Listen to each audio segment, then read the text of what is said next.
Olá a todas e todos que nos acompanham.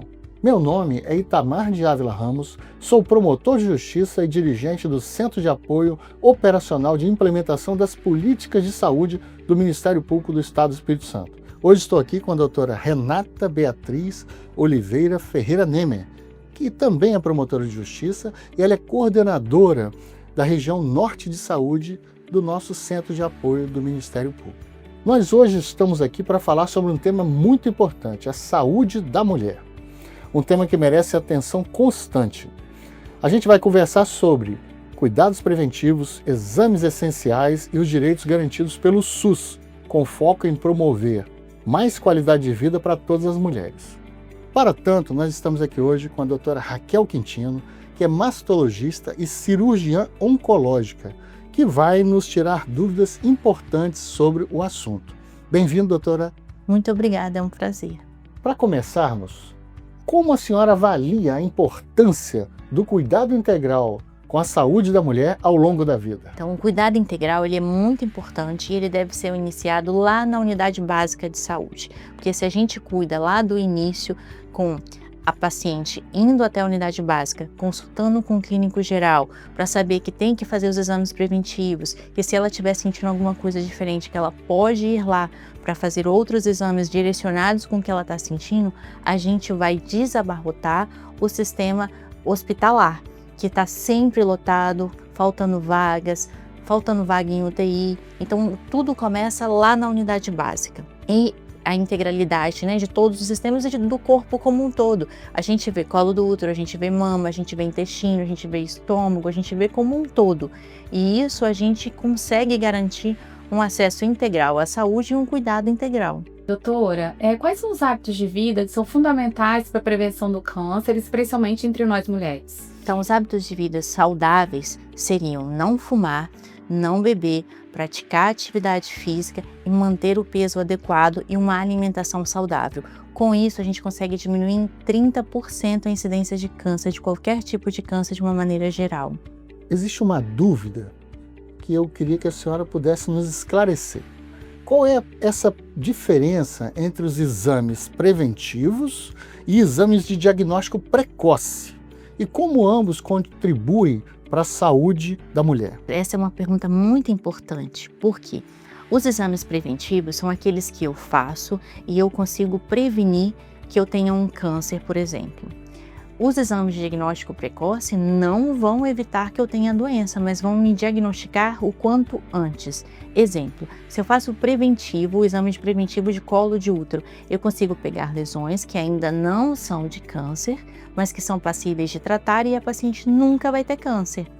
Agora, se eu faço uma mamografia todo ano, eu não vou prevenir que eu tenha o câncer de mama, mas eu vou conseguir diagnosticar lesões muito pequenininhas que são facilmente tratáveis, que vão às vezes não precisar de uma quimioterapia, que se eu não fizesse o exame aí eu ia ter que fazer uma cirurgia maior, uma retirada de mama em vez de só uma retirada parcial. Vai ter que fazer quimioterapia, fazer radioterapia. Então essa é a diferença. É muito comum a paciente falar assim, poxa, mas eu fazia o exame todo ano e eu tive. Sim, porque é justamente essa a ideia dos exames de diagnóstico precoce, que é a gente detectar o quanto antes e permitir um tratamento menor, menos agressivo. Quando eu faço exames de prevenção, aí sim seria para evitar uma doença. Mas de uma maneira geral, a maioria dos exames eles são para diagnóstico precoce e não para prevenção. A prevenção maior seriam os hábitos de vida saudáveis.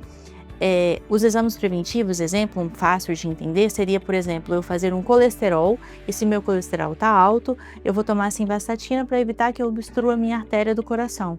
Aí sim é uma prevenção. Mas na maioria das vezes a gente vai fazer uma mamografia, uma colonoscopia, uma endoscopia, tudo para diagnosticar. Doutora Raquel, quais são os exames recomendados para o rastreamento do câncer de mama e a partir de que idade eles devem ser realizados? Então, o exame principal é a mamografia, que deve ser feita a partir dos 40 anos anualmente. O Ministério da Saúde preconiza a partir dos 50 aos 70 anos, de 2 em 2 anos. E aí, qual é a diferença? O Ministério da Saúde se baseia em dados estatísticos e na diminuição dos custos, então acaba indicando a partir dos 50 e de 2 em 2 anos. Porém, a Sociedade Brasileira de Mastologia recomenda a partir dos 40, porque a nossa incidência de câncer em pacientes abaixo dos 50 anos tem aumentado muito e a gente consegue diminuir mortalidade com a realização dos exames. Inclusive, a mamografia, ele é o único exame capaz de diminuir mortalidade no câncer de mama. Por quê? Diminui em 30% também. Porque eu consigo diagnosticar o carcinoma in situ, por exemplo, que não é o invasivo ainda. E no invasivo tem risco de metástase e com isso risco de morte. O in situ não tem risco de metástase e com isso não tem risco de morte. E por que é importante frisar isso? Porque surgiu uma onda assim na internet de falar que mamografia causa o câncer.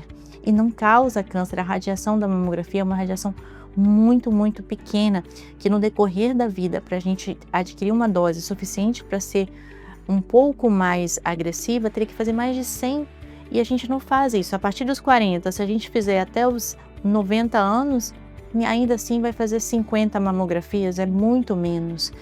O ultrassom de mama, ele não está incluso como rastreamento, ele é a depender da mamografia. Então, se faz a mamografia, a mama ainda é muito densa, que é naquelas pacientes mais jovens, que é muita glândula, aí tem que complementar com ultrassom. Ou se vê um nódulo na mamografia e precisa distinguir se é nódulo ou se é cisto, que é uma bolinha de água, aí também precisa fazer ultrassonografia.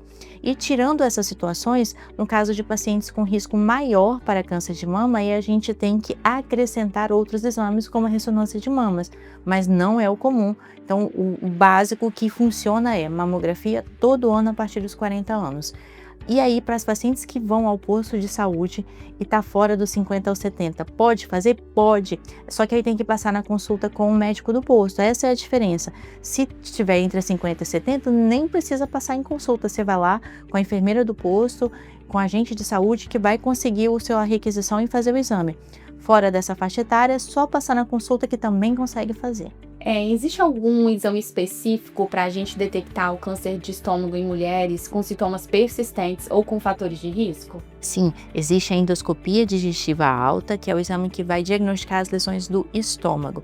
Então, toda pessoa que tem dor na região epigástrica, que não resolve com o uso de antiácido, deve fazer a endoscopia digestiva alta. E se tem uma história de anemia que não descobre a causa, também deve fazer a endoscopia digestiva, tanto a endoscopia digestiva alta quanto a colonoscopia, na verdade, porque tem que investigar todo o trato gastrointestinal. E é um exame disponível na rede pública e privada. Doutora, o que a senhora destacaria sobre o exame preventivo para o câncer do colo do útero? E ele deve ser realizado a partir de que idade? O preventivo é o exame fundamental.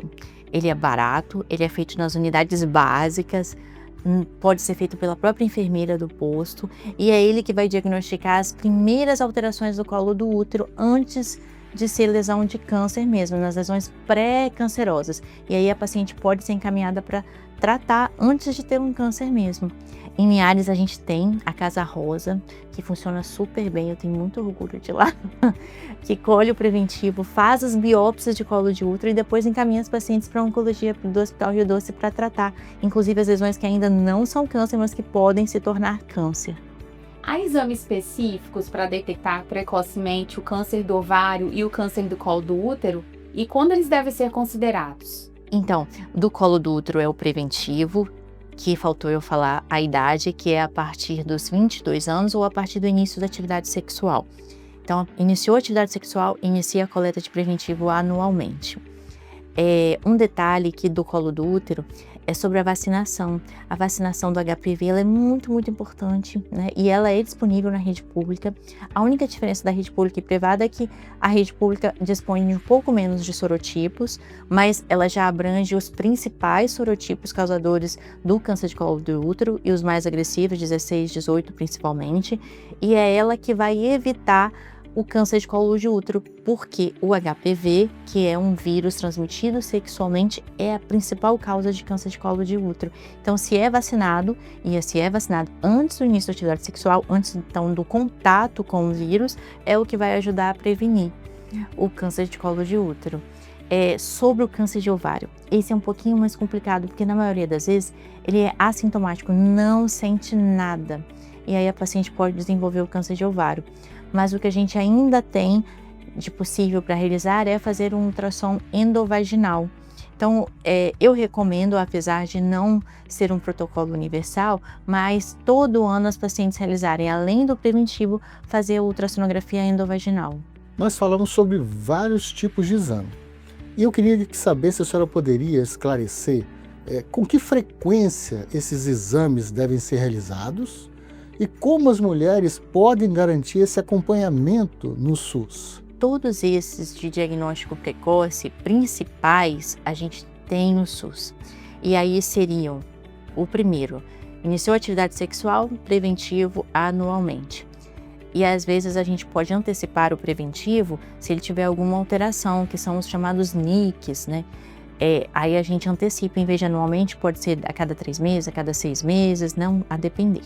Então, iniciou atividade sexual, preventivo. Fez 40 anos, mamografia. Fez 45, colonoscopia. Então, o preventivo e a mamografia é anualmente. A colonoscopia é a cada 5 anos. Porém, se diagnosticar alguma alteraçãozinha nela, aí é a cada 2 anos.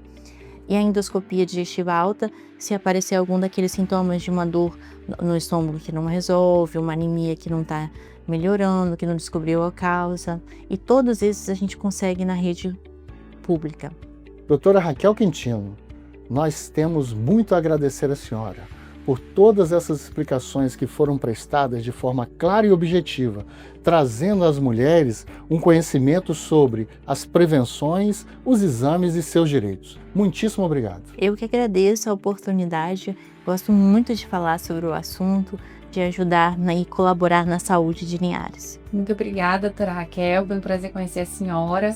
E a todos vocês que nos acompanham, lembre-se sempre que fazer os exames no tempo certo, conhecer os seus direitos e buscar a unidade de saúde são passos fundamentais. Até a próxima!